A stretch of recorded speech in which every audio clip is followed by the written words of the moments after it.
Pulning siz bilmagan 8 ta siri. To'xtang. Pul sizdan qochmayapti. Siz pulni tushunmayapsiz.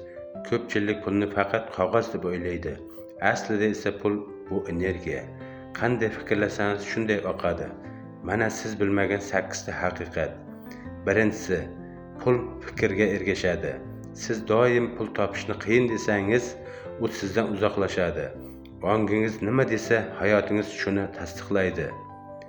Ikkinchisi, pul intizomni yaxshi ko'radi. Ko'p odam ko'p pul topishni xohlaydi, lekin kam odam pulni ushlab qolishni biladi.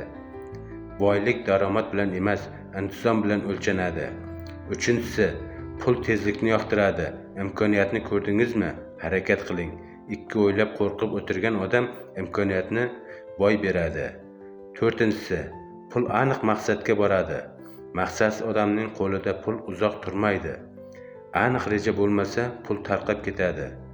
Beshinchisi, pul qo'rquvni sezadi. Siz riskdan qo'rqasizmi? Unda katta natija ham bo'lmaydi. Har katta daromad ortida jasorat turadi. Oltinchisi, pul bilimni hurmat qiladi. Qimmat telefon emas, qimmat bilim sizni boy qiladi. O'zingizga investitsiya qiling.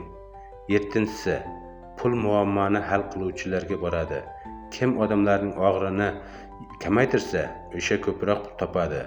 Qancha ko'p qiymat bersangiz, shuncha ko'p daromad olasiz. 8-si, pul sabrni sinaydi. Tez boyishni istaganlar tez yiqiladi. Barqaror boylik vaqt va tizim natijasi.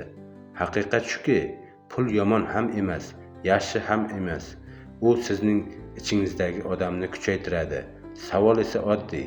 Siz pulni boshqarasizmi yoki pul sizni?